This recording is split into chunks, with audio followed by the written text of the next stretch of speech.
2, 3.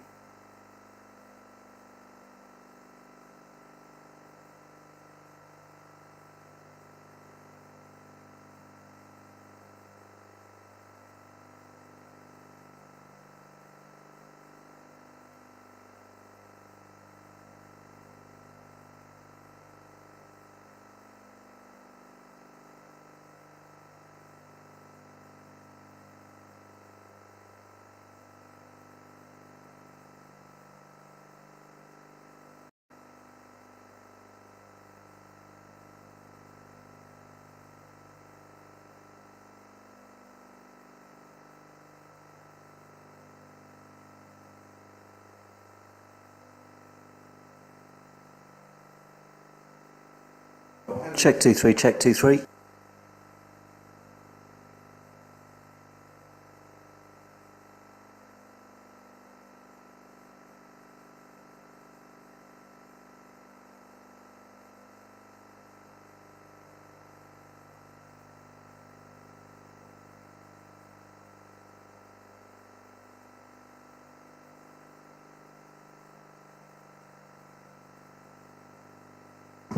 Check 2, 3.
Testing 1, 2, 3, 4. That's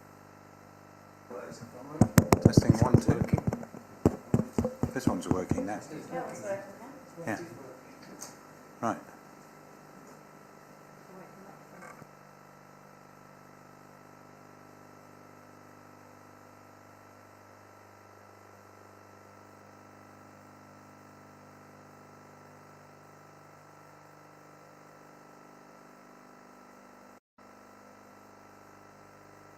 Testing 1, 2. Yeah. So this is an audio check. 1, 2, 3, 4. It helps if you're really close to it. 1, 2. So another check on this microphone. Right. Yeah. I think it's working. Okay. We're working now. Right. Right. Well, apologies for anyone who's just turned on watching from home. We did have a slight problem with the sound, but so I will start again so that everyone can hear me. So welcome everyone to the Governance and Audit Committee. As I started by saying, I'm Chris Pearson. I'm Councillor for Beerchurch and Chair of this committee.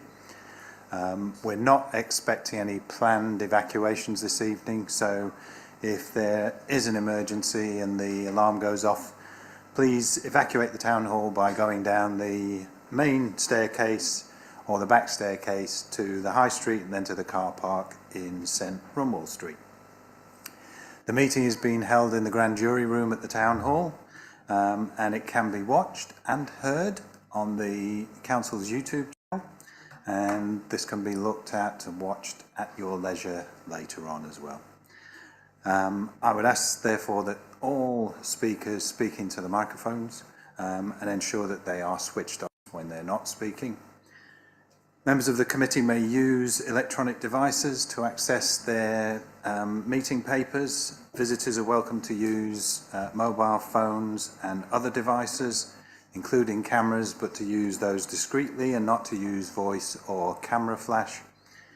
There are toilets on every floor of the building, an induction loop in this room, and should we go past 8 o'clock, we will have a short break at that time. I'll now just ask members and officers around the table to introduce themselves before we start the meeting proper. Mr. Weavers, please. Good evening, Andrew Weavers, Head of Governance and Monitoring Officer.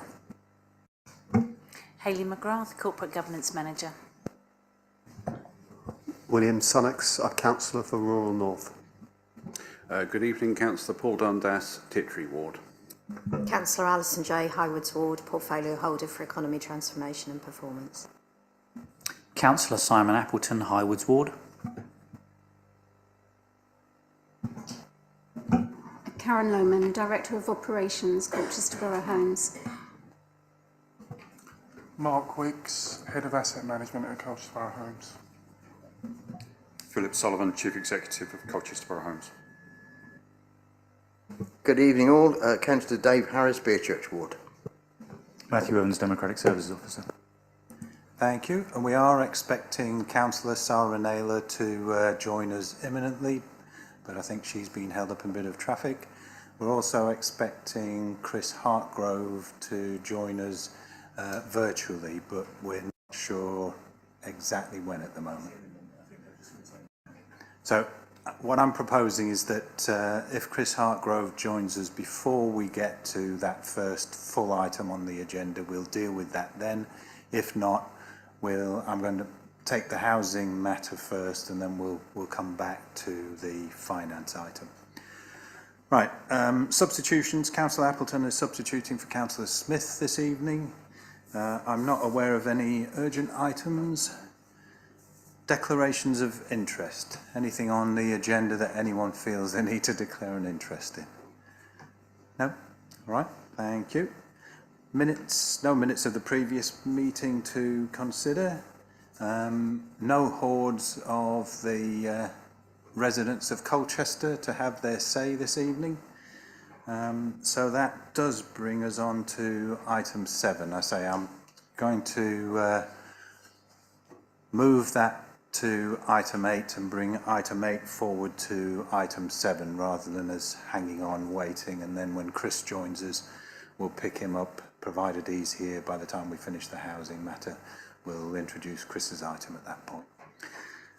So item 8 then, the housing overview report. We have our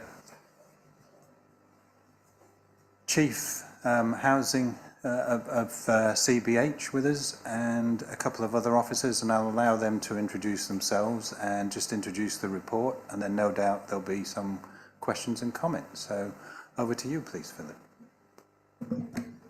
Thank you very much, and thank you for inviting us along this evening. The purpose of the report is to provide a briefing on the condition of the Council's housing stock and also an update on damp and mould as well. If I perhaps can introduce Mark Wicks, Head of Assets, actually Interim Director of Assets at the moment for Colchester Borough Homes. He's going to briefly introduce aspects relating to the Council housing stock condition, and then Karen Lohman, Director of Operations, will briefly highlight the key points in the report on damp and mould, and then we'd be pleased to answer any questions. Thank you, Philip. Thank you. So the report that we've presented outlines the methodology that we follow for the 5-year stock condition surveys. It also outlines how we keep that data that we gather in check, and how we robustly ensure that that data is as accurate as it possibly can be. It's very important for the capital investment programme that we work to every year and update every year. We've also included a small section which shows how that data that's gathered through those surveys feeds into the production of the 30-year plan that we work to for our capital programme. Included as well is an outline of where we are in terms of the number of stock that we've surveyed recently on the rolling programme, where we currently sit in accordance with a decent home standard, and our achievements, or where our stock sits in terms of the zero carbon target for 2030, which is to have all properties to a minimum standard of an EPC by that date. Thank you. The damp and mould issues really highlight why the spotlight is back on damp and mould. So it's historically always been a problem in housing, but with two things that have happened recently, that sad image of the 2-year-old Al Abbey shack in Rochdale, cause of death related to damp and mould, and new housing regulation with a regulator who made a commitment that that couldn't happen, and the housing providers needed to make sure that their stock was fit, safe and healthy for people to live in. So the reports in there show the escalation in the reports that we have relating to damp and mould and the issues that we're taking in order to resolve them. But we're here tonight to answer any of the questions that you may have in relation to those. Right, thank you all three of you for coming along this evening and for your introductions. I see Councillor Harris has indicated. Councillor Harris. Thank you, Chair. Thank you very much, and thank you for the report. In my years as a councillor, a lot of people have come to me over housing stock condition, and I've got to say at the onset, Chair, if I may, in the early 2000s, we had sort of kitchens replaced, bathrooms done, and the quality of the stuff that's been put in was absolutely superb. And I remember going around looking at them, thinking, well, that's stunning and that's really good. And I think that's something that I think we should be proud of as a housing management authority. Onto the condition, Chair, I just wanted to say about the relevance, I suppose, in a tactful way. I'm trying to say that some kitchens last and bathrooms last longer than others, and that's probably down to the use that it gets and how family it is and the way it's treated over the years, and probably some of it's to do with the materials we use at the time. But with newer materials, I'm expecting that we would probably get a balance, and this is the question I suppose that I'm asking you, and will you gather that data as you go through from the early 2000s and see how long they're lasting in relation to those earlier, more primitive sort of 80s style and 70s style sort of formica based tops and etc. So I'm guessing there's some improvement there, and I just wonder whether there's any advice that we give, and I don't think there is, but I'm hoping that you're going to say there is, and if you don't, then I'm hoping you're going to say that we can perhaps think about doing it to householders, to say this is how the best way to treat the assets that you're putting in there, to make sure you've got longevity and that you're getting value for money, because it is a very valuable home that we're in there. I've got some questions, Chair, on the mould situation as well, if I can ask those in a second. Thank you. Okay, thank you. So, in terms of the conditions, so the purpose of the stock condition survey is to review the remaining life of the and we continuously review that every year. We may amend the anticipated life that we attribute to elements prior to running the plan. So that obviously is from information that's gathered through those surveys and team knowledge. And yes, with things like kitchens, the contractors will provide handover packs to residents so they know how to clean them correctly, things like that. Thank you very much, Chair. I see that you intended to get 100% surveyed by the end of 23-24. You're on target for that, I'm assuming? Yeah, we are currently on target. We are having to increase the capacity there and the numbers, and it is going to be a challenge, but we have got sufficient resources in place. Okay, thank you very much. I think Councillor Pearson and I were, the reason I'm asking them, I've got a lot of council houses in my ward, and obviously you understand where I'm coming from.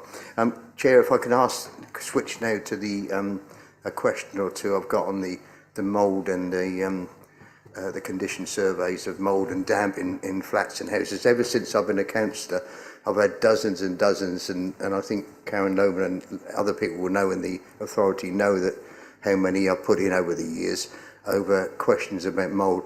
Some would be lifestyle and conditions, and some would be to do with the condition of the property, and some a mix of both.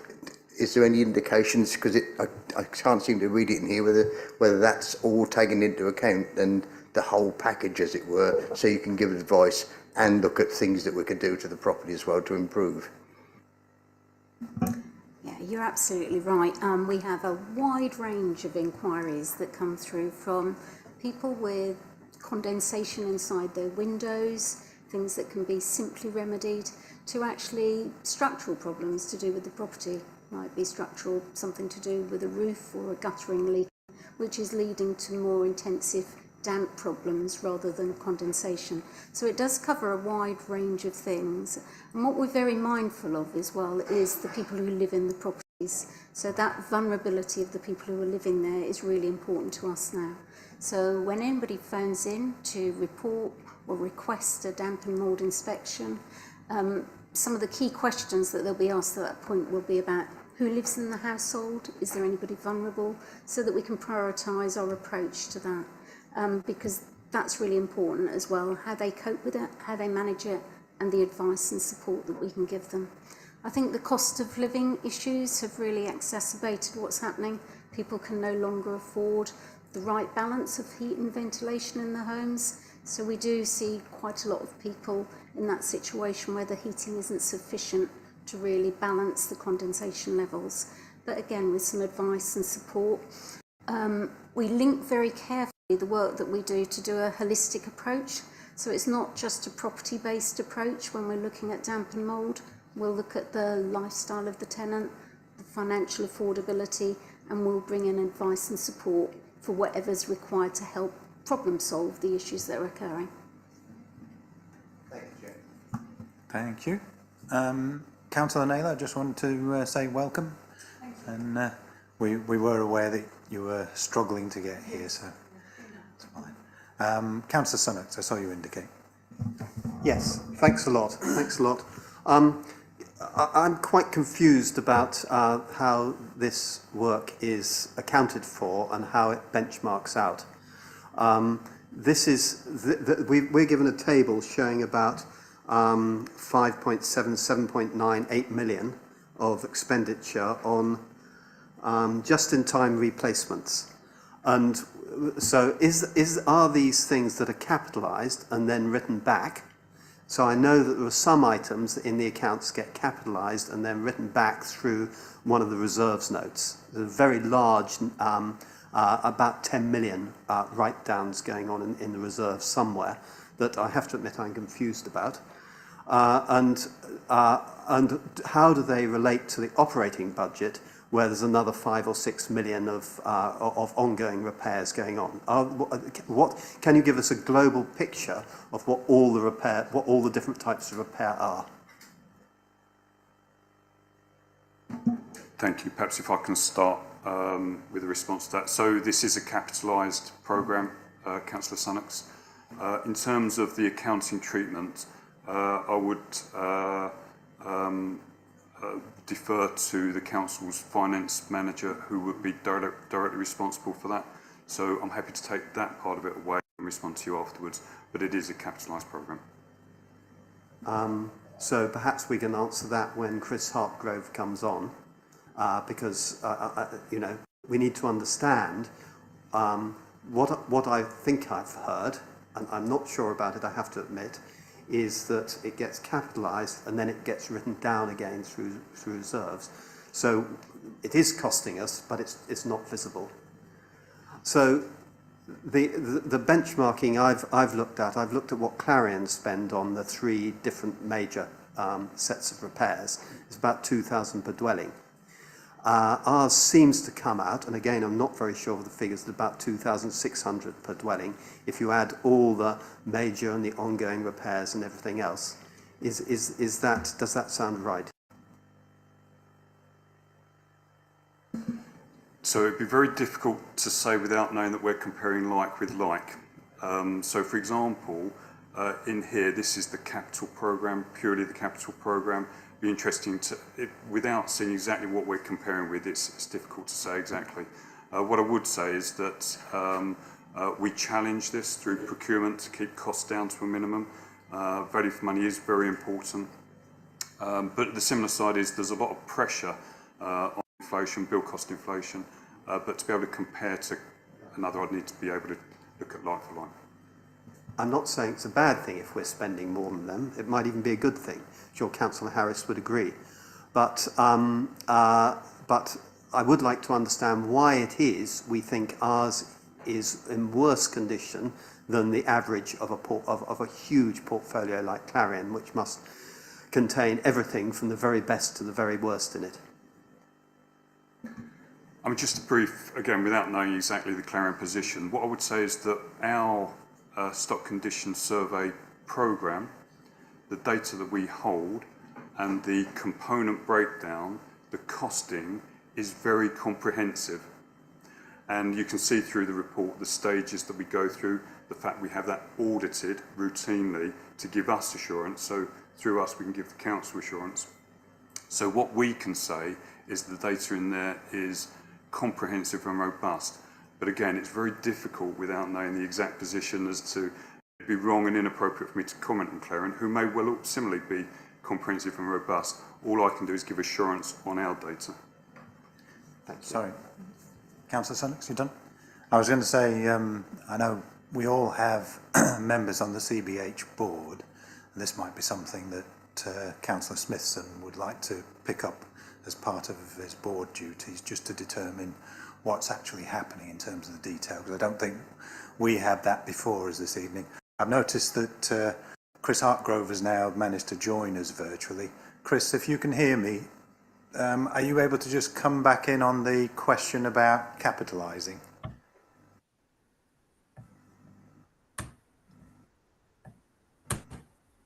Is he there? Hello, can you hear me? Hi, Chris. Welcome. Sorry, I can't. I could hear you very clearly up until you started to speak, and then I can see you. I assume you can't see me for whatever reason. I can't get the bit on. It's working. Okay. I apologise. Sorry, I'm struggling with the IT here. I do apologise. Because I've had IT problems. I was expected to be on first. I haven't actually seen the agenda item that you're talking about. But if I'm understood the question correctly, I think you're asking about the depreciation on general fund capital assets. Would that be right? Is that what we're talking about? William, Yes. you're asking about, I think. There's some very big negative movements in reserves going through somewhere deep in the notes of the accounts that I was told when I asked about them related to the capitalisation of replacements and improvements to the portfolio that didn't actually add any value. So therefore, each year we have to write it down. And the figure was something like £10 million, a really big figure.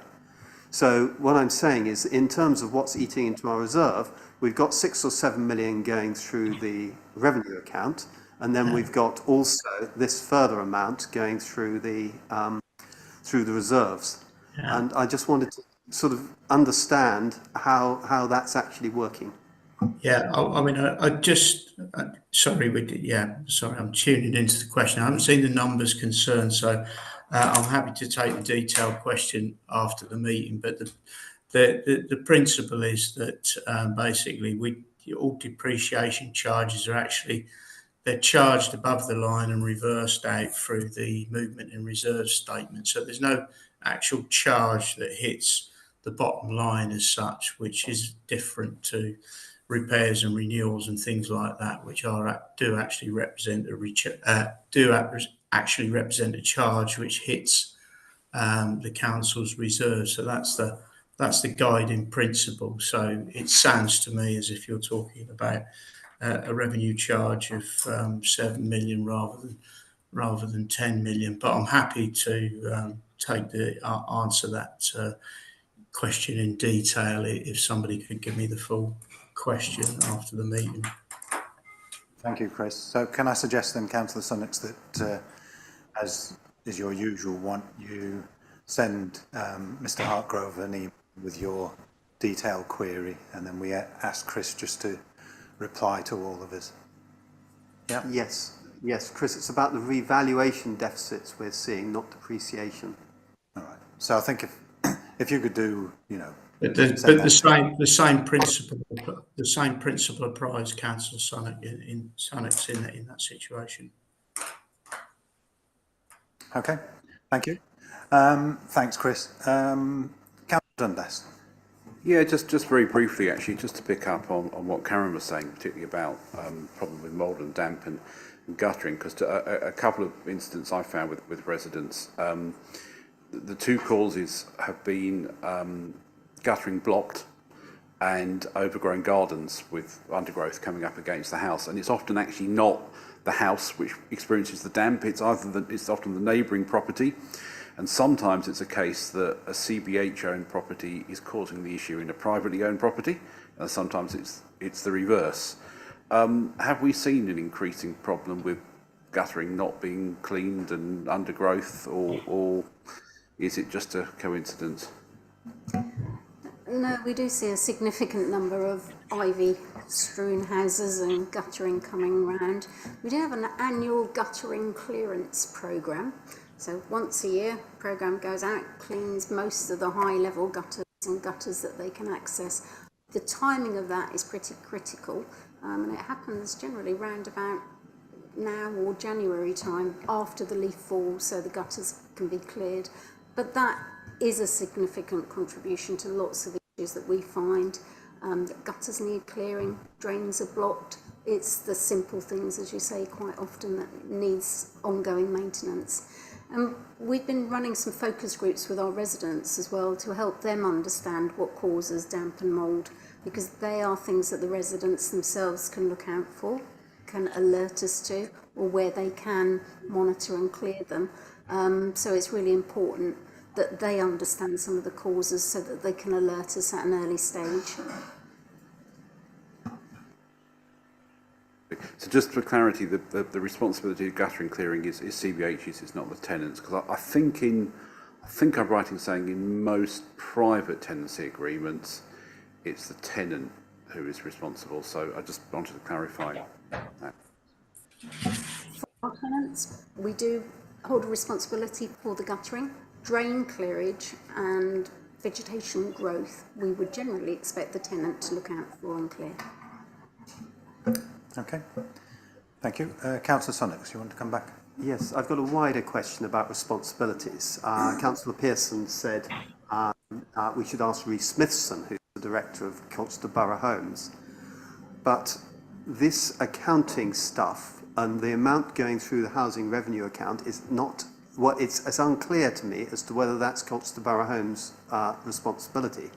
Colchester Borough Homes has responsibility for the company, but all the assets are on our balance sheet, and it's our duty to scrutinise that.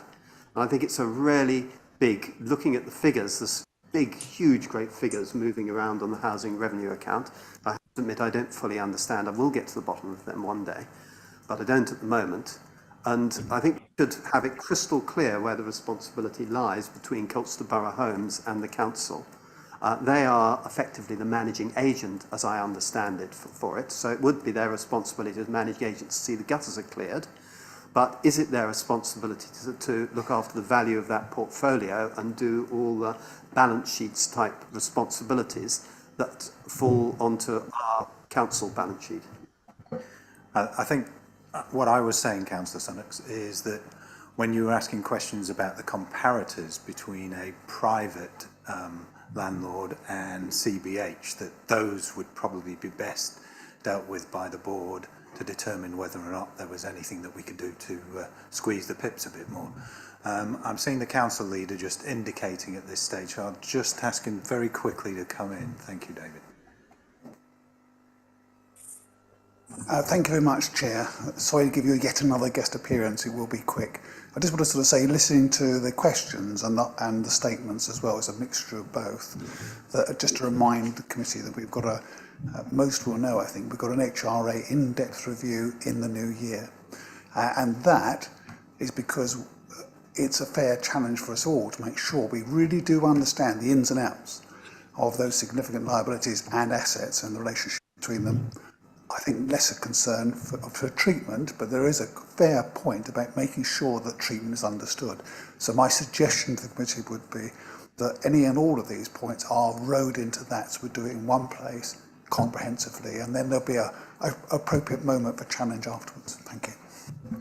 Thank you, Councillor King. And I was going to remind everyone of that, because obviously that's something that we've been discussing as a need for at this committee for some time now, but that is with us in the early new year. So I would just recommend to all of us around the table and all our colleague councillors that they attend that briefing on HRA, because I think HRA is one of those things that it's a bit difficult to get your head around until you actually do.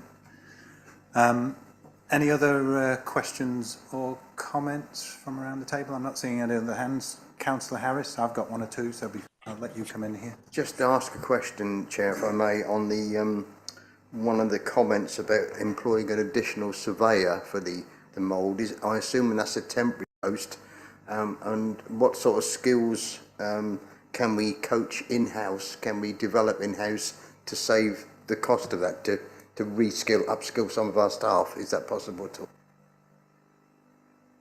Yeah, we've employed an additional property inspector, building surveyor, to respond to the inquiries.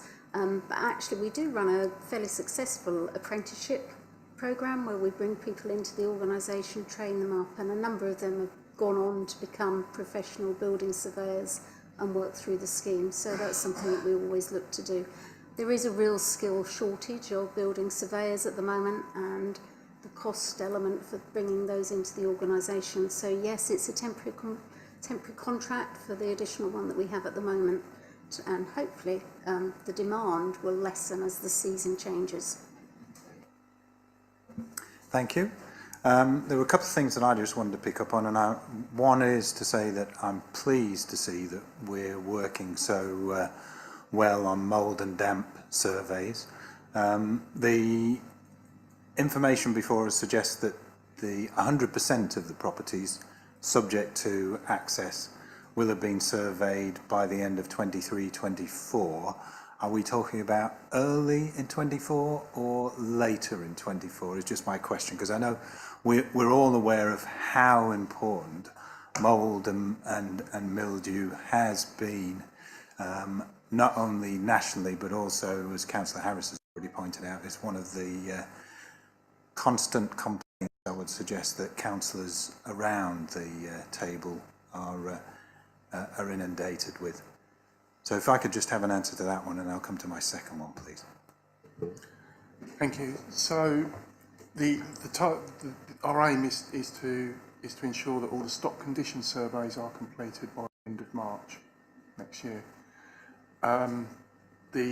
That's not a survey to check for damp and mould specifically, although it does include the housing health and safety rating scheme survey, which will pick up any hazards, and one of those key hazards is damp and mould. Thank you.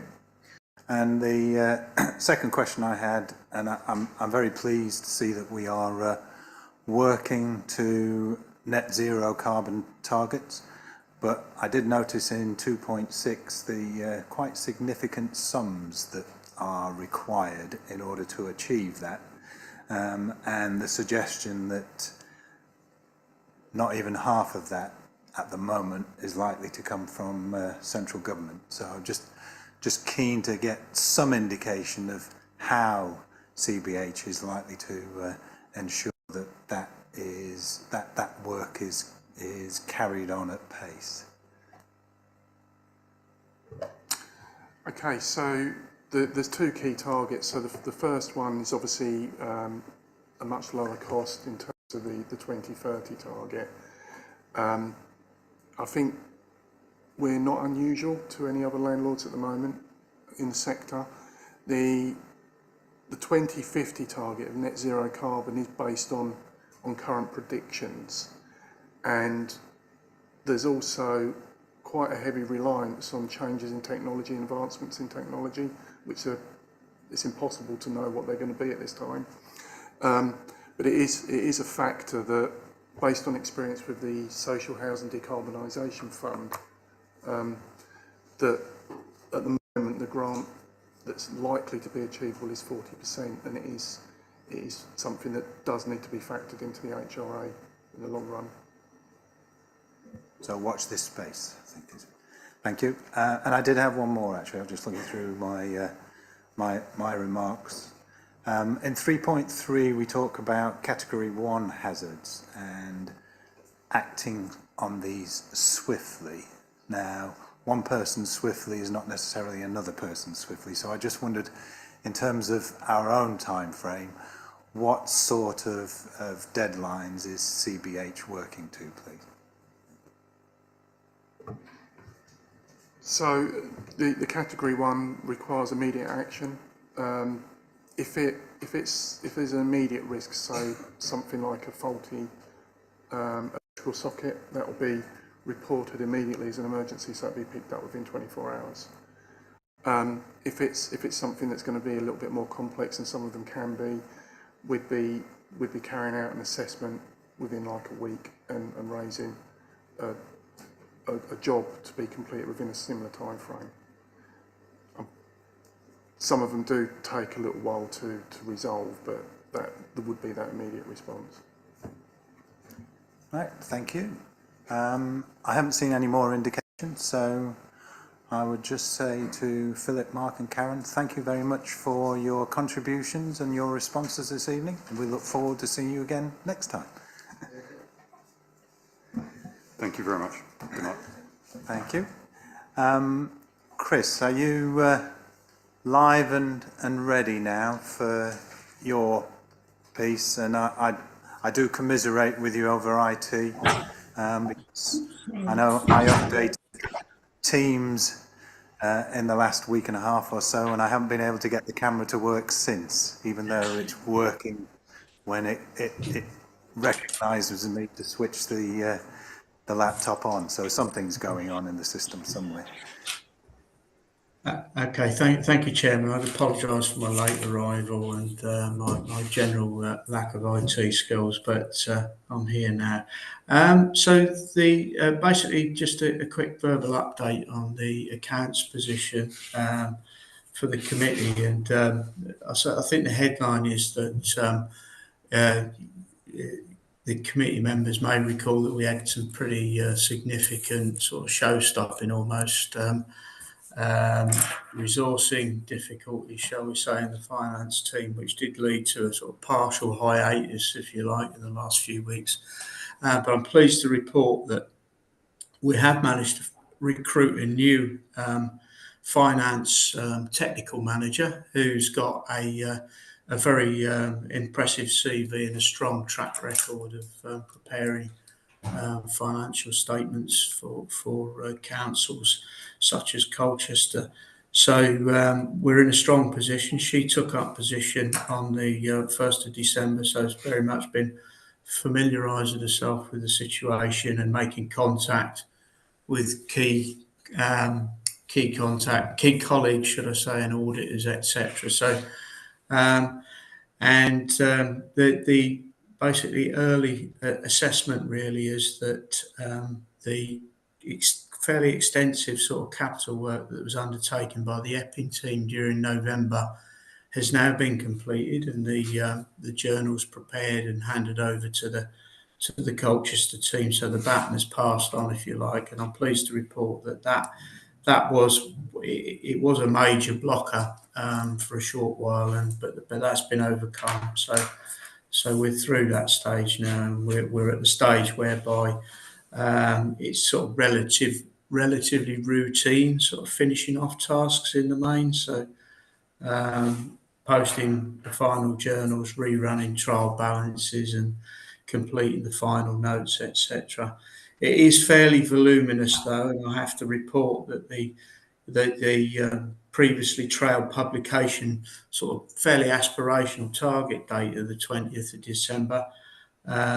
We are going to miss that, but not by much. I think there's growing confidence that the deadline is very not far off, if you like. So taking into account the Christmas period, which obviously leads to a short delay, we are now hopefully we are basically heading for a publication, aiming for a publication date of Friday, the 12th of January, and hopefully that will be the final parts of this story in terms of getting to the draft stage. That is, of course, if that happens, that's a few days before the next committee meeting on the 16th. So whilst I can't guarantee it, I am getting increasingly optimistic that I'll be able to bring better news to the committee on the 16th of January. Moving on to the audit then, the 2021 audit, the work there is now definitely reignited, I think, now that Philip has undertaken assessment of the position. Generally positive on the part of the council. Just to reassure you, I know there were some concerns about the council arguably not submitting information on time. There's actually 20 instances identified in which council officers have actually submitted information requested by BDO, which has actually not been requested by, so it's not been processed by BDO. But on the other hand, there is a few queries coming back from BDO, one of which is the big one on infrastructure assets, which is a national problem. We've had that, for example, at Epping, and I know lots of colleagues up and down the country have faced the same challenges on that one. So we're working through that one. It's a bit obscure and technical, so I wouldn't like to try and explain it to non-accountants. But anyway, and as of this afternoon, actually, there was a meeting with BDO, and they've actually stated today that they're aiming to sign off by mid-February.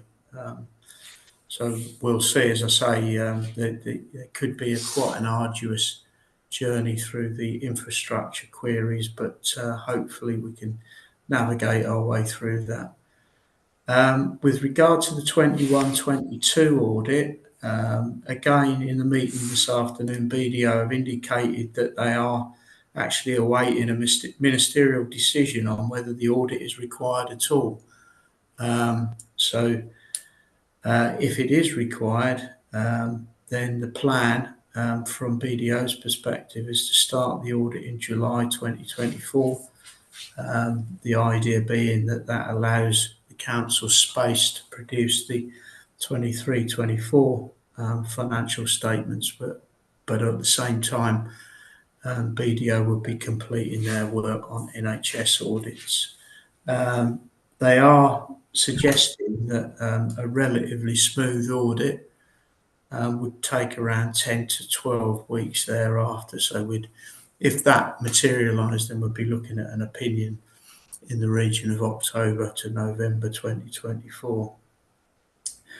As I say, that's hot off the press this afternoon, so I'll have to see how that plays out in respect of the 23-24 audit, which of course is to be undertaken by KPMG, who I believe, based on our earlier discussions, had ambitions of completing their audit in a similar time frame for 23-24 as BDO have got for the 21-22 audit. Happy to take any questions. Thank you, Chris, for that update. I'm sure that most, if not all, members will welcome the fact that you're reporting that BDO are saying that they've had everything that they wanted from us, other than a couple of new queries to which you're responding. That's good to hear. I understand what you're saying as well about the finances and some of the difficulties that you've had with personnel. So I know I've had a brief discussion before our meeting this evening about altering the work programme so that you can bring that to us in February rather than in January. It gives you that time just to put the final documentation together. I'm sure there'll be one or two questions arising or comments arising from your brief report this evening, so I'll just open up to the floor. Anyone? Councillor Sunnox? Effectively. The audit is being held up by something that is obscure and technical. I do understand these things. Why is infrastructure such a problem? Is it just a netting off problem, or could it go to reserves? I think that's what we really need to know. I'd understood it to be a netting off problem where old assets are just accumulated on the ledgers, and when they'd been destroyed or replaced completely, they were still sitting there about 100 years later. Is that the problem, or is it something more complicated than that? And I don't mind it being technical. It's close to what you're describing. The main issue is around a netting problem, as you described, is to do with componentisation and the way in which local authorities generally, Colchester, Epping's the same, and presumably the vast majority of authorities are the same. So when assets were built, old historic assets were built in the past, they were just lumped together. So if there was a housing estate, for example, the roads, the value of the roads wouldn't be split out from the actual other site works and the buildings and stuff like that. But when it comes to resurfacing a road, for example, the technical accounting treatment required is to identify the value of the original road and then de-recognise it, and then put in the value of the new upgrade, if you like, the new resurfaced road. And you can only do that accurately if you hold those records that go back years, and because I've not heard of local authorities that are actually able to do that. So it is a netting problem, as you described. It's a technical problem, and it is quite exasperating really for councils to have to go through this, but it is what unfortunately auditing standards are insisting on as of today. So having said that, the good news is that CITFA are battling on our side, I believe, and with regards to the accounting treatment, and are banging the drum to treat it in a net position as opposed to the current requirement to keep it to disclose both gross expenditure and accumulated depreciation. So in other words, one figure instead of two. So the net position after all of this is zero, I'm afraid. So I share your frustration. Thank you, Chris. Councillor Sunnox has a follow-up. Yes. If that really is the only problem, that really is the square root of nothing, because it doesn't go to our reserves. What we're worried about and what we need to get attention focused on is the reserves.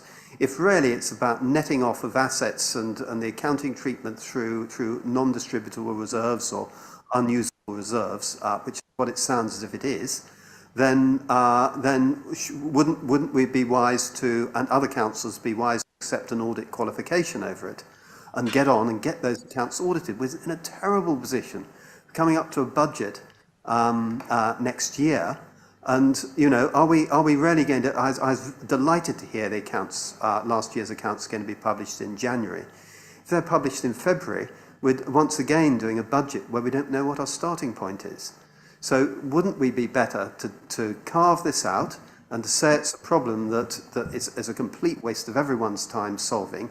The auditors can qualify the accounts if that's what they want to do, and we'll take it on the nose because it doesn't really mean anything in practice to anyone. I probably, I must apologise, I probably misled you slightly there. I just sort of seem to indicate that I fear that it might be a hold-up. It's not actually a hold-up at the moment. They're asking supplementary questions on that area. So it hasn't been a hold-up, but the School of Hard Knocks, other places has told me it can be. It isn't yet at Colchester, so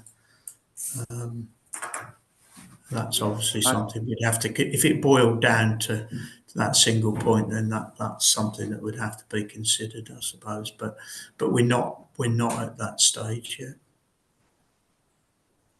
So what is holding us up then? Well, it's basically been resources. Historically, I can't comment on what went before, but the audit was put back when the auditors left site about February 2023. So, and that was because a mixture of two things. I think the council suffered resourcing problems, as did the auditors. All right. So fingers crossed we will have this all resolved early in the new year for 2021. And I think what we're hearing, and I know I've been on a national group meeting of chairs of governance and audit committees where there's been an indication that central government is very seriously considering just ignoring 21, 22 because we're so far behind, they're so historical. I think the suggestion is just move on. And that's what Mr. Hartgrove was just suggesting to us, is coming from his meeting today as well. Can we make sure we have those accounts on something on the 12th of January for last year? I think I heard them saying that was going to be postponed till February. This is the 2023 draft accounts. We'd need something in January, not February. Are we going to slip? So, Chris, we're committed to producing the accounts as quickly as possible, and the latest estimated date is the 12th of January. Okay, thanks. All right. Okay. Any other questions or comments? No? Thanks very much, Chris, for joining us this evening. We'll see you in the new year. Thank you. That moves us on to item 9. And because I'm all over the place, it's you, Mr. Weavers, isn't it? The review of the Council's ethical governance policies, of which we only have a very small number in front of us. Thank you, Chair. As you say, this report is the annual review of the suite of the Council's ethical governance policies, of which they are all listed in the report, all 11 of them. So as you recall, the committee reviews these 11 policies annually to make sure that they're fit for purpose and they're still delivering what we need them to deliver. So during the year, both Hayley and I, and also colleagues in the IT team in relation to the IT-based policies, have gone through those 11 policies, and we think that they are adequate to cover all circumstances that we think they should, and that they are fit for purpose. Now, one thing that I have been asked to just mention is, have there been any substantial changes to any of those policies? And I can tell the committee that there have not.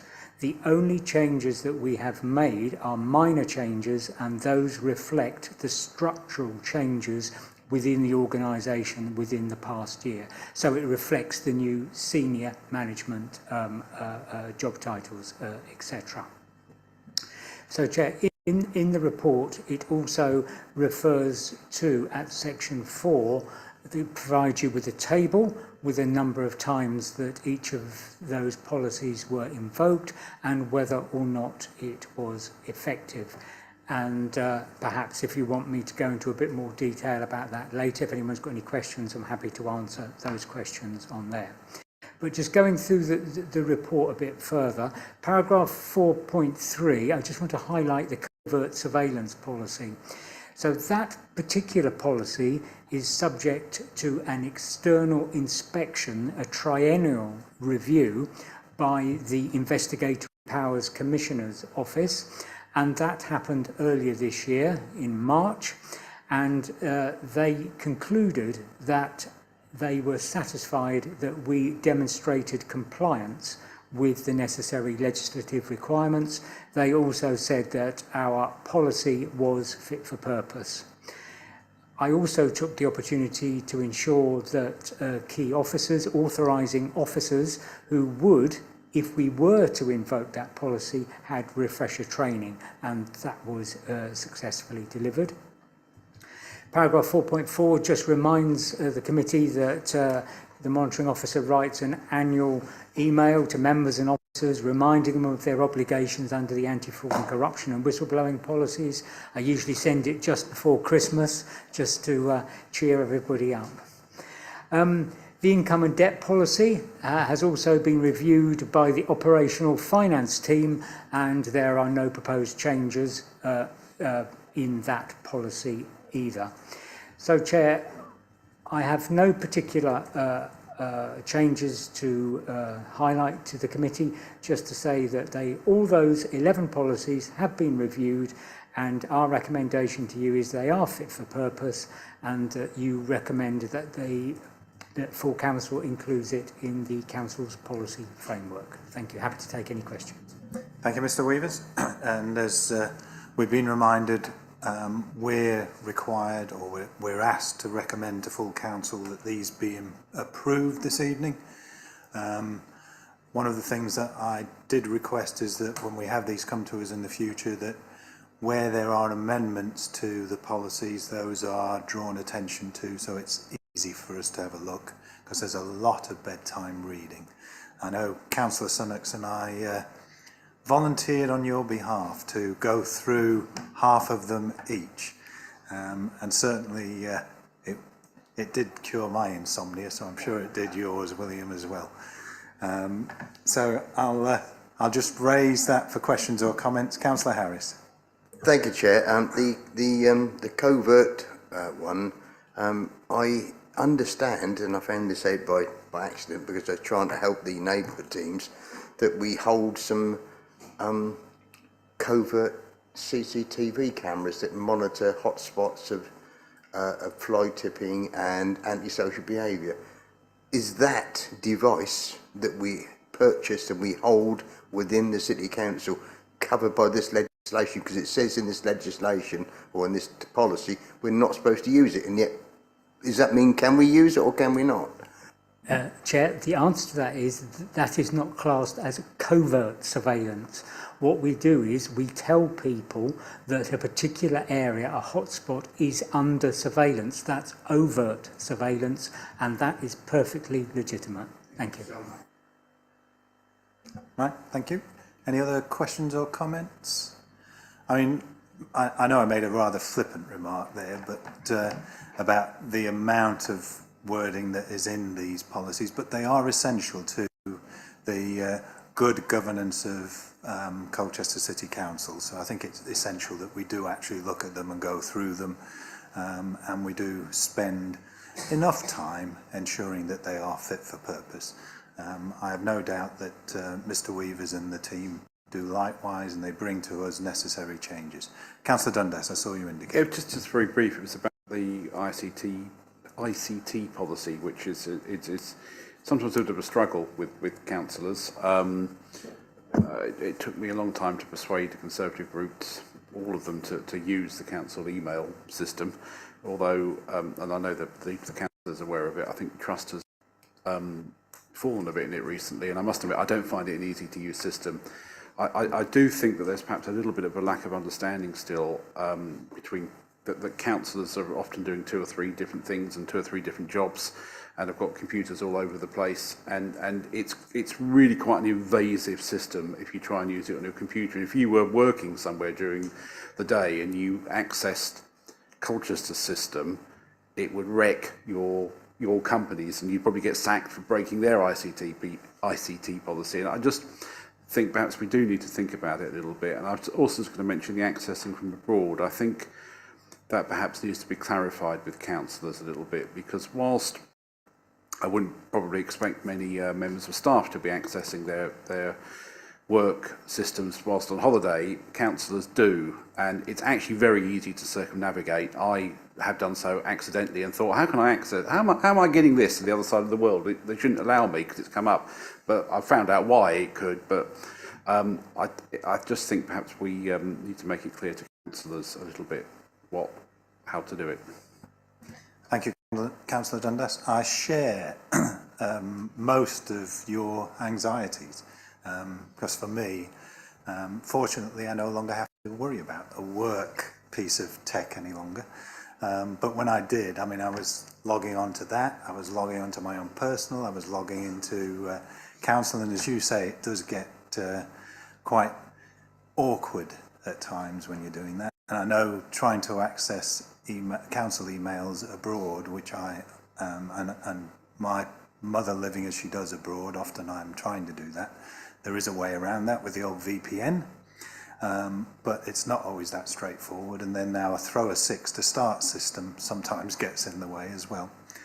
So I share the anxieties and concerns about the barriers that there are to councillors accessing our IT in the most straightforward manner. But I'm also aware that there are issues around IT security, and have been issues around IT security for quite some time now, that we need to be mindful of. We know that that's impacted on one or two of our councillor colleagues over the last couple of months, so I think we just need to be mindful of that. It probably makes sense though, and I'm looking directly at the Chief Executive Officer and the leader of the council here when I say this, that perhaps the group leaders have a chat at some time in the not too distant future about how we might overcome some of the issues that councillors face with using our IT. Yeah, I was just wondering, perhaps in future we might actually, in this policy, and fine with the policy, is perhaps a section specifically aimed at member use, as opposed to employees and members, might be appropriate. It's just a thought, really. Yeah, so I think we'll pass that on, and I can hear Andrew Weavers whispering very loud in my ear in agreement. Right, anything else on these? Councillor Summix. Yes, I did, as promised, go quickly through the last half of the policies, 4, 5, 6, 7, 8 and 9. And the ones on covert surveillance I thought was interesting and balanced. And I did fine until I got to the acceptable use policy, where I felt it was very heavy and unduly heavy. And in fact, I'm breaking it. You must not forward CCC emails to personal email accounts. Well, the only way I can do my work emails in parallel is by doing exactly that. So if I get an interesting, I do have security around my own emails, so it's not out there for everyone, but I have to do that, and I would need an awful lot of training to be able to manage 2 lots of Outlooks and everything else differently. I think we need to notch down. We've turned all the security filters up to such a level that, I sent an email to a fellow councillor, it was 3 weeks before he got it, and what it was all about had become completely irrelevant. Emails from my residents, about, I'd say over 50% of them, have to be extracted from my spam filter. So, we're meant to be a transparent organisation. I just feel we could turn the security levels down a little bit, and I think that's something we should feed back for consideration. Yeah, I'm going to bring Mr Weavers in here because I think he's in agreement, and then I'll bring Councillor Naylor in. No, Chair, what I was going to say is you have requested in your work programme, I think for January meeting that followed, because Councillor Willits raised an issue at the last meeting around emails, and so I think you're due to get an update around councillor emails to a subsequent meeting. We haven't built that in because we talked about doing that at the last meeting, as you recall now. But because it only appeared to be impacting on a small number of councillors in conversation with Mr Evans, I didn't think we needed to bring that as an item. But I think there is a wider issue that's being raised this evening about councillor access or councillor use of IT and the policies that surround that, and whether or not they should be at some variance to what we've got in front of us this evening. Councillor Naylor? Thank you, Chair. I think there's more to it than technically accessing email. My concern is that it reduces our confidence that we have reliable access to emails, which is quite often the preferred way that residents will contact us. And I've had a number of occasions where somebody will tell me, and I believe in good faith that they've emailed me, but it's never appeared. So they're left with the impression that their elected representative is uninterested, or even further, indifferent to whatever matter it is they wanted to bring before you. And that's very difficult to win back once a degree of cynicism has set in over a particular issue. And that therefore then affects the ability of the councillor to work with that resident in a collaborative way and resolve the issue as far as we're able to. And that's a great concern to me, because I believe that colleagues, we all work very hard actually for our residents, and it grieves me to think that a resident would have a lesser opinion of any one of us, not because of something we omitted to do, but something that simply failed to appear as it should have done. And that to me is a greater concern than some of the points that we've discussed around the access. Thank you. Councillor Harris.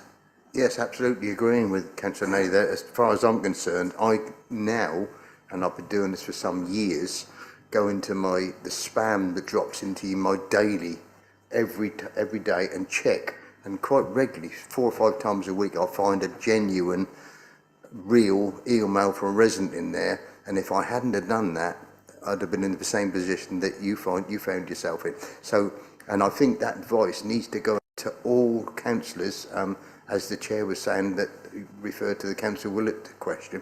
For me, I'm in the habit of doing that. If I don't do that, I miss something, and I couldn't live with myself if I did that. So every day, every morning, that's one of my first jobs, and not everybody's got time to do that, but we've got to do that to actually retrieve those that are really genuine and release it to my own document so I can read it. And I'd recommend that we, if you don't mind me saying, I recommend all councillors are rebriefed on that to make sure that they do that sort of Thank you. I'm just conscious of the fact that, the items before us are the policies, and we're straying into a very different item here. That's why I suggested at the outset that I would ask the group leaders to get together as soon as is practicable to discuss a way forward out of what appears to be a bit more of a morass than we may have initially thought.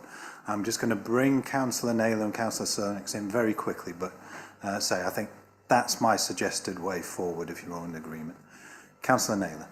Thank you, Chair. So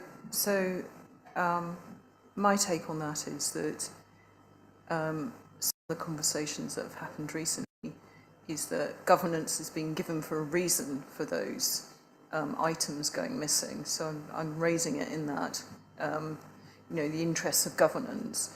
And I do check the junk folder. It's nothing. There is nothing there every day, but I know for a fact that I haven't received some of the correspondence that numerous different people have mentioned and sent. It's very frustrating, and I think that there's something else going on. So it is relevant in this item because governance is being given as the reason why things aren't delivered to councillors in the way they ought. Okay, thank you. Councillor Sunnucks. Yes, I'd like to see us, when we recommend these policies, I'd like to see the policies lightened up a little bit. They're very long, they're very duplicative. You said they're boring. I don't actually find them as boring as I thought that I would. I thought it was going to be a half an hour of my life I'd never get back. I actually found some of them quite interesting.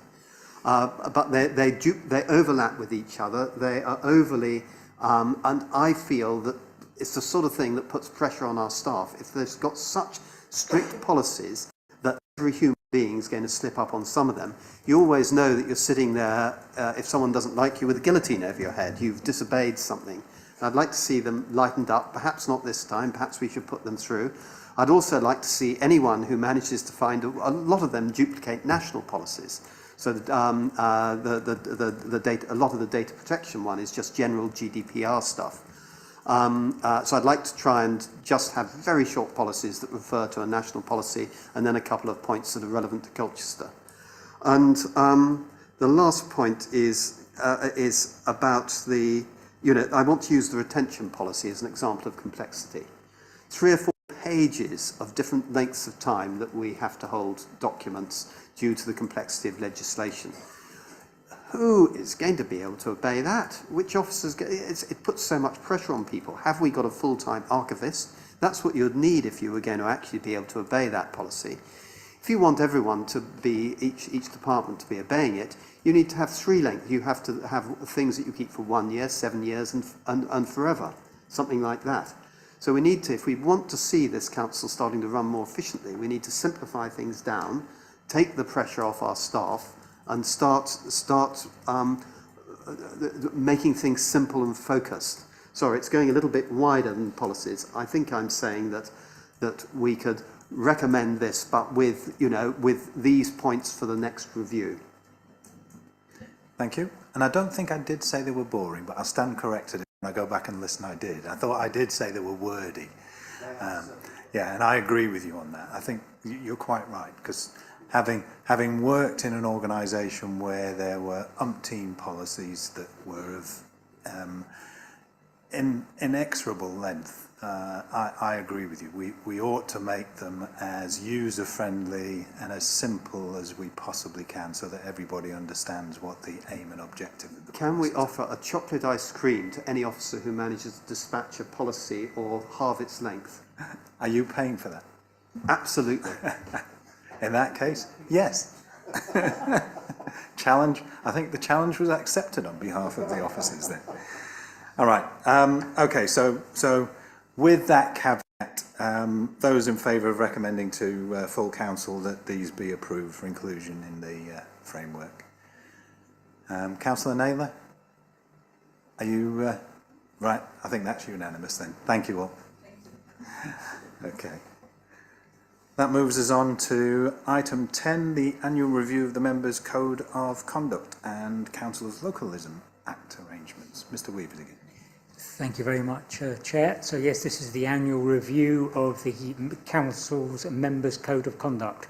So if you recall, we adopted the LGA's Model Councillor Code of Conduct with effect from 1st of December 2022. So it's been operating now for just over a year. And so this is the first review that we've been able to do under the new code.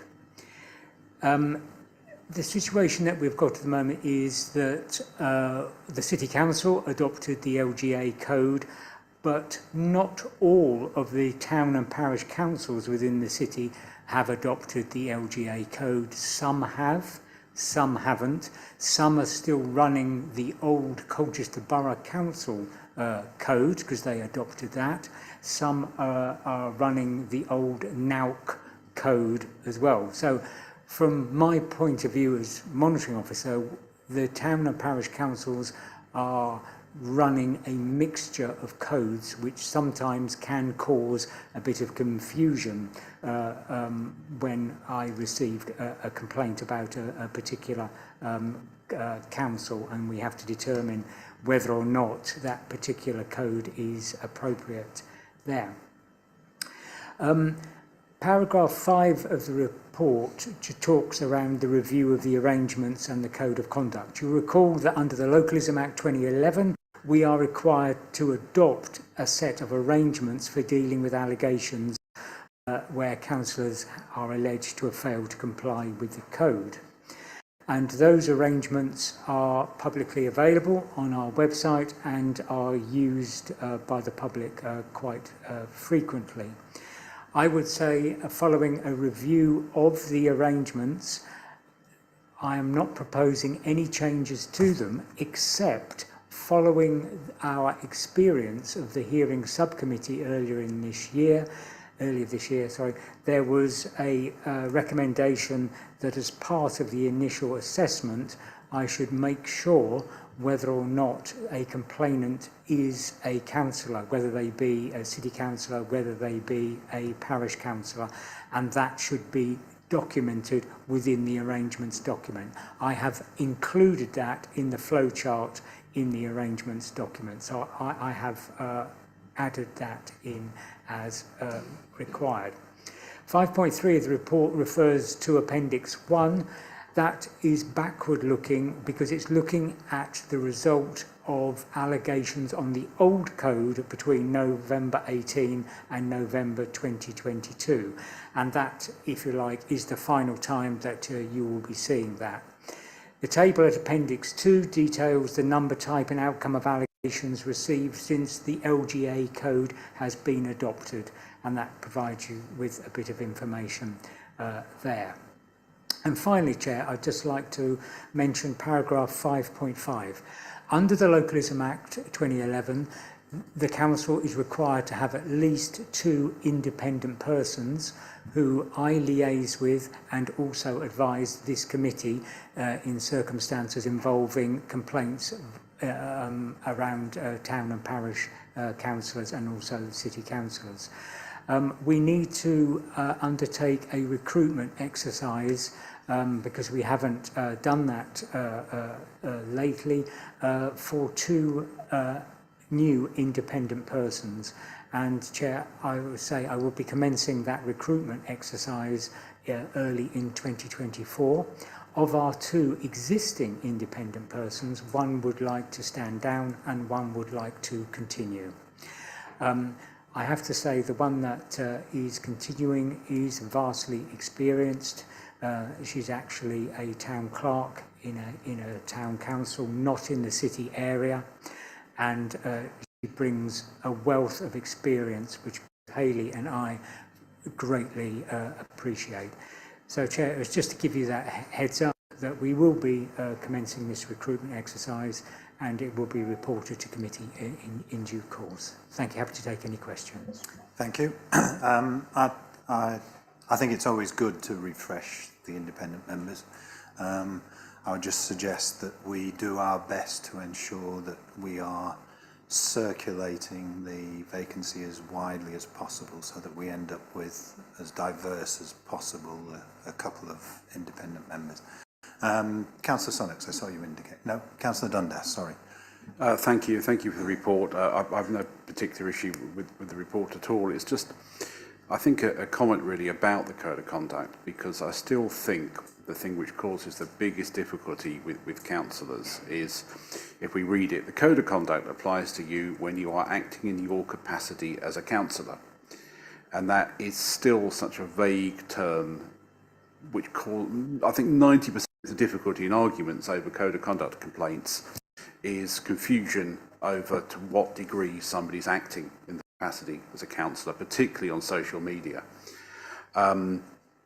you know, it actually says the code of conduct, it applies when in electronic and social media communication, posts, statements and comments. So if you comment on a Facebook post and it has anything to do with something which is within the remit of the City Council, are you acting in the capacity as a councillor?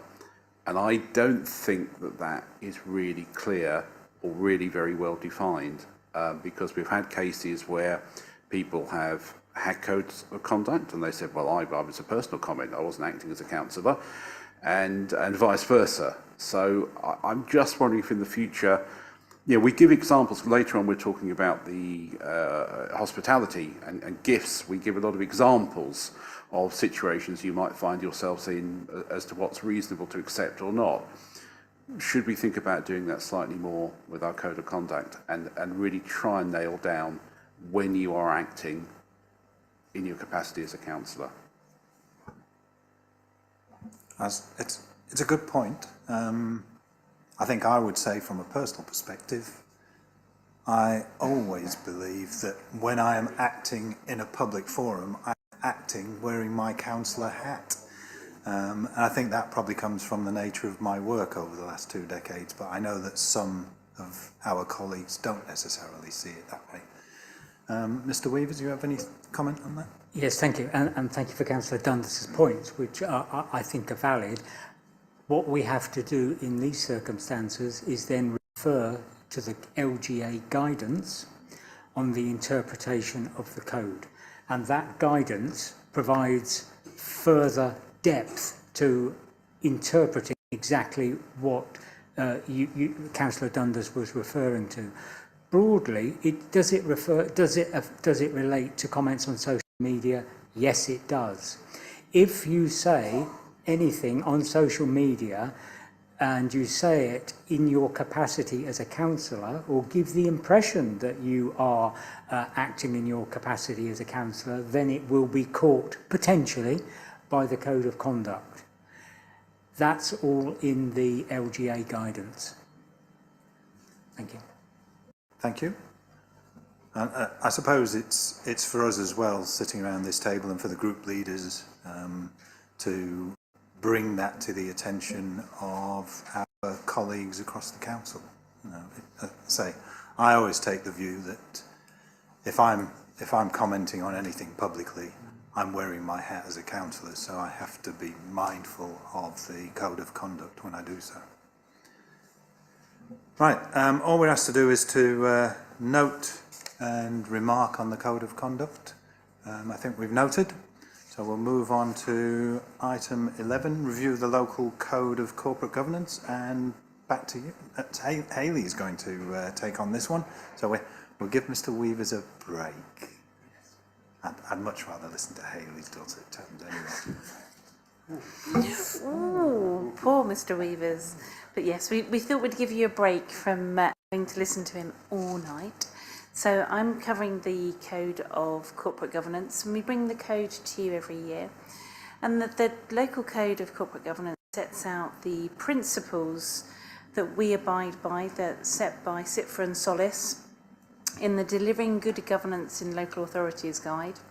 And we set out how we comply with those 6 principles to demonstrate our appropriateness in our systems and processes and our cultures and values.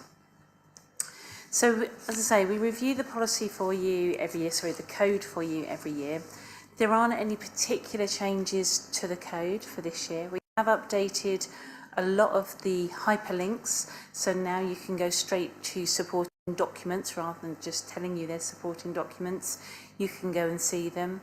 We've updated the work that was undertaken on the 20 to 23 strategic plan. We've also updated the links for the 23 to 26 strategic plan, the visions and priorities from Cabinet, and we've set out some of the work that we've done over the year, things like including the IT delivery, so the outreach programme that we have in conjunction with tendering and some others in terms of being able to deliver IT support and literacy to the communities that need it the most. So for tonight, what I'd like you to do is just review the code to make sure that it's appropriate, that it confirms for you that we do comply with the 6 principles, and to recommend to full council that it's approved for inclusion in the council's policy framework. Thank you. Thank you, Hayley. Any questions, comments? No, I'm not seeing any around the table. And I have to be nice to Hayley this evening, because just before the meeting I went in and demanded that she produce a couple of reports for our January meeting, which she wasn't intending to do. So we're asked to recommend the Code of Conduct to full council. All those in favour? That's unanimous. Thank you, everyone. Item 12 then, review of the member officer protocol. Is this back to you, Mr. That's Reeves? me. Thank you, Chair. Yes, this is the annual review of the member officer protocol. If you recall, this comes to you each year for you to review. So the version that you've got before you tonight has got one substantive change in it, which I would like to draw to your attention. So in the report, you will see at paragraph 3.2, I referred to a motion that full council agreed at its meeting on the 18th of October, a motion put forward by Councillor Sunnox regarding transparency. As part of that, it became subsequently apparent that we did not have any agreed response times in which officers should be responding to councillor queries, and that can't be right. So the leader asked myself how we could address this as practically as possible, and I thought that this could best be addressed by establishing a clear expectation and a process within the member officer protocol. So if we recall, the member officer protocol is the document that regularises the relationships and the expectations between members and officers. So the suggested changes are included as new paragraph 16 and 17 in the protocol attached to the report. And what that paragraph is doing is it's introducing a proposed response time of 10 working days for normal requests for information, well, inquiries from members. And the reason that we've gone with 10 working days is that is the time frame that is consistent with other local authorities, neighbouring authorities, and we think that that is workable. I have spoken with and consulted with all the heads of service on this proposal, and they are all signed up to it and think it will be a good step forward. So it's proposed that the actual inquiries will be logged via an app. It's called Escalator. And that app will, sorry, I just need to get myself to the relevant page, just bear with me. Sorry. In the report, not in the document.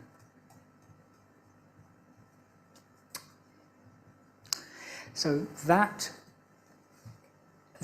app called Escalator or Task Mark, depending on which one is used. So Task Mark relates to the environmental services current situation, and Escalator is the new one.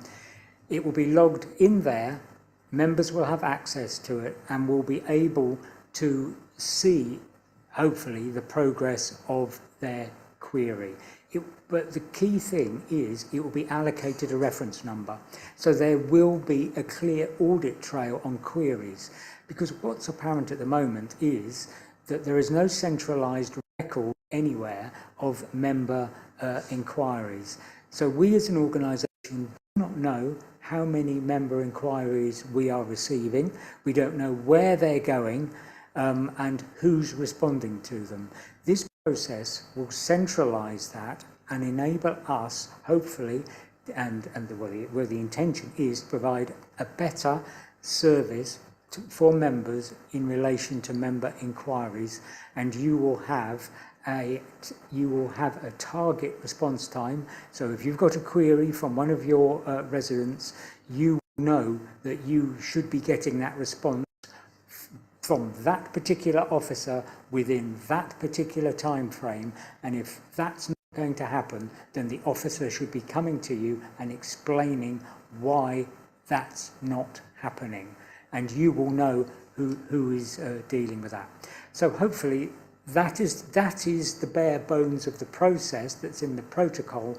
The detail is being worked up by an officer working group, which I am leading, and it's having its first meeting tomorrow, and the target is to get this up and running as soon as possible in the new calendar year.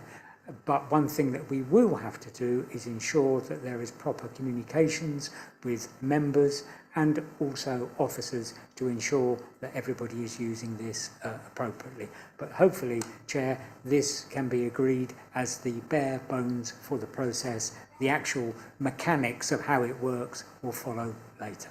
Thank you, Chair.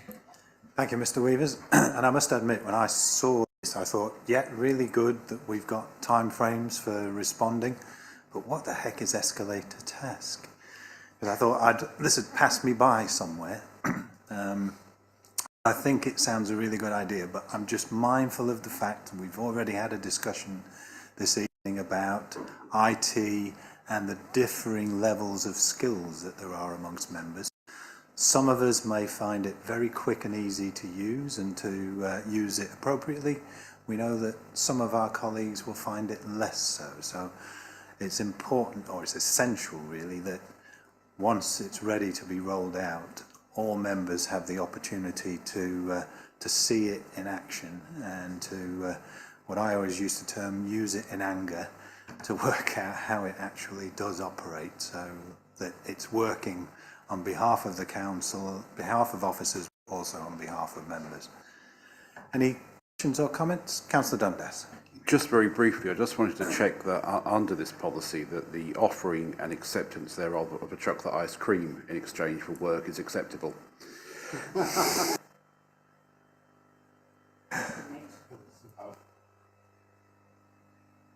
Yeah, that's the hospitality. You've moved on.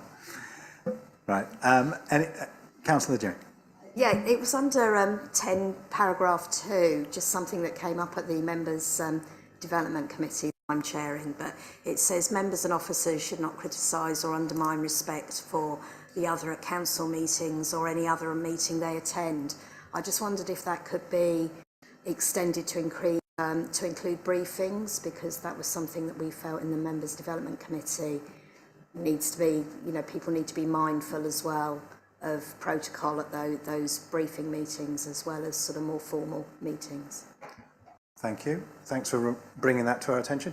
I think actually just reading that very quickly now as you were talking, it does, because it says, for the members and officers should not criticise or undermine respect for the other at council meetings or at any other meeting they attend in their capacity as a councillor. I just felt that any other meeting or briefing would be right. Well, more clarification. For clarification, yeah, Mr. Weavers is indicating that he's happy to add that in. I would read that as already, but if you feel that will make it was just even more something obvious, then that fine. the Members Development Committee, they felt quite strongly that that should be there. Yeah. All right. Everyone in agreement with that addition? Yeah, I'm seeing nods around the table. Fine. Could I just say, if it will look like that, you'll be able to access it on your phone. So literally, you'll be able to click on an icon and log an issue, as simple as that. If I can do it, members will be able to do it. I have tested it and it worked.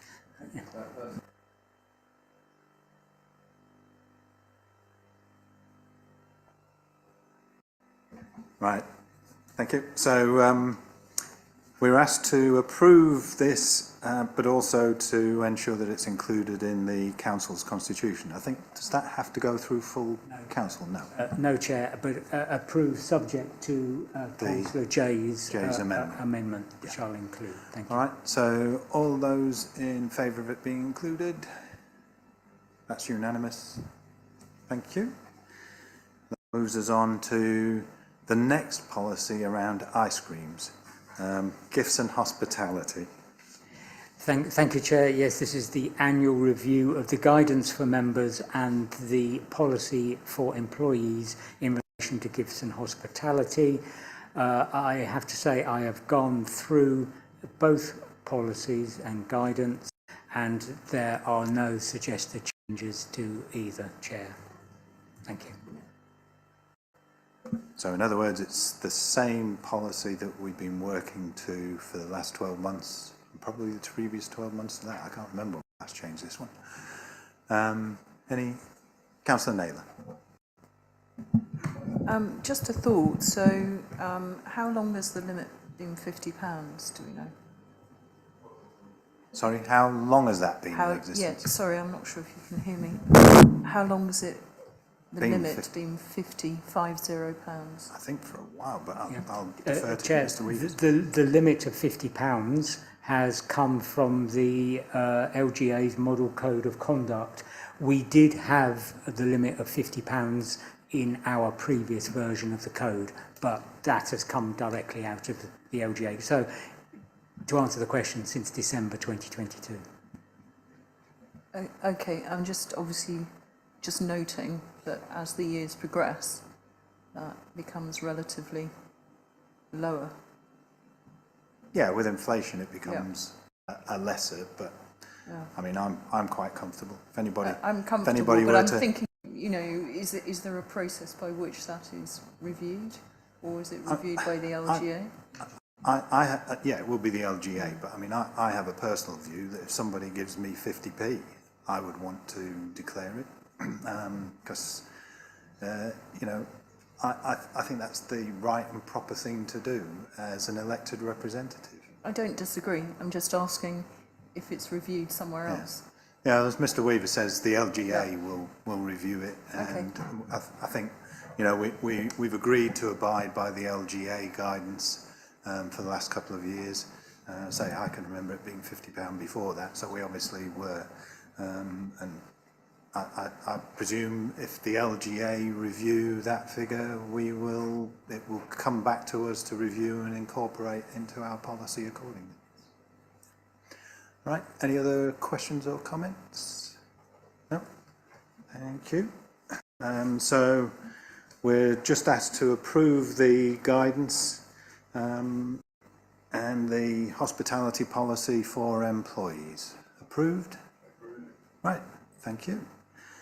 That takes us on to the work programme, where we get into just a little bit of model now, don't we, Mr. Evans? Yeah, thanks, Chair. As the committee is aware, there was an additional meeting scheduled for the 7th of February. So that's now been incorporated into the work programme. And what I want the committee to agree, if it's happy to, is that as Chris Hartgrove mentioned earlier on, that the financial reports from the 16th of January, so capital expenditure, treasury management and treasury management mid-year update, be moved into the meeting of the 7th of February. In addition, it's proposed that there's an item asking the committee to consider the hibernation of the Coast Amphora Housing Limited, and as Councillor Pearson's alluded to already, an introduction to an update on the housing revenue account. Now that is all proposed for the February meeting, which leaves the interim review of annual governance statement, risk management progress report, internal audit assurance report, and review of business continuity still in January. The annual review of the Council's company's business plans was dealt with at the Colchester Commercial Holdings Limited report in November of this meeting. So that can now fall away from the 6th of January meeting. So that's quite convoluted, but there's a reasonable amount of items coming now to both the committees, if the committee is happy with that. Right. Now I know Councillor Sunnock's raised a query earlier. What I'm going to suggest, William, is that given what we were hearing from Chris Hartgrove earlier, it's unlikely, based on what he was suggesting to us, that a written document would be available in time to publish for our meeting on the 16th of January. What we have agreed is that our Section 151 officer or deputy will give us an update at every meeting anyway. So what I'm going to suggest, if it's agreeable to all of the committee is that rather than having that report published as part of the agenda for that meeting, that it goes to the 7th of February meeting for publication. But if there is anything ready for us to look at on the 16th of January, that the Section 1 officer be asked to bring that to our 16th of January meeting. That's my suggestion for the work programme. And then as I say, I've already asked Hayley to bring back the reports that we were going to put off for the 16th of January to the 16th of January, so that we've got a fairly reasonable agenda on the 16th of January. Questions or comments? I'm unclear. It sounds as if all the numbers are being moved into February, and we'll be just doing policies and process. That's an impression. I haven't quite followed all the movements around. But what numbers will we see in January? So I got the impression this evening that Chris Hartgrove is indicating to us that he intends to have those figures ready by the 16th of January, but that's subject to everything, every I being dotted and every T being crossed. But certainly the timeline that he was suggesting to us this evening wouldn't give him the opportunity to put any documentation together before publication deadline for that agenda. So what I'm proposing to you all this evening is that we keep the documentation for full scrutiny on the 7th of February, but if Chris has got the figures ready by the 16th of January, he can circulate those to us, and as part of our update, you can ask questions or make comments on what's actually being circulated to us. Are you all happy with that as the work programme for the 16th of January?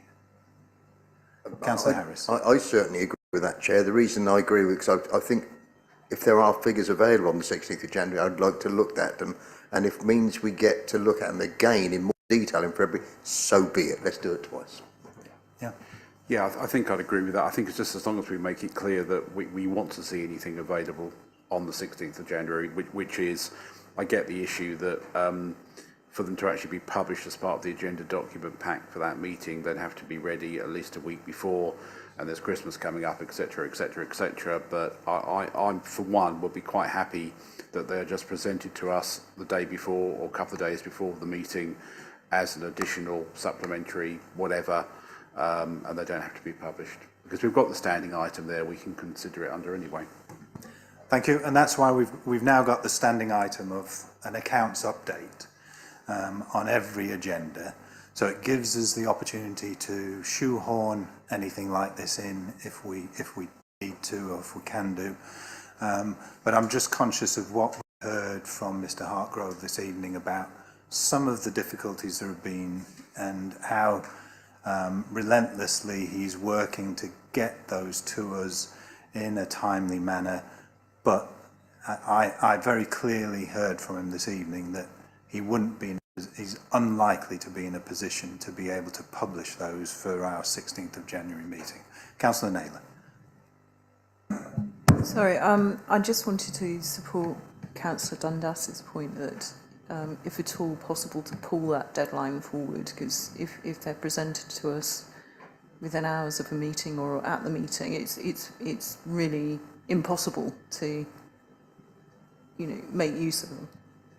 No, I totally concur, and I will be stating quite clearly that as soon as they are in a state to be able to share with us, they should be shared with us then. Everyone happy with the work programme then? Yeah? Okay, I think, is that as clear as mud, Mr. Evans? Yes. Right. Thank you all. So that's the work programme. That's the end of our agenda this evening. Other than for me just to say a season's greetings to one and all, and hopefully a happy 2024. Thank you, and to you.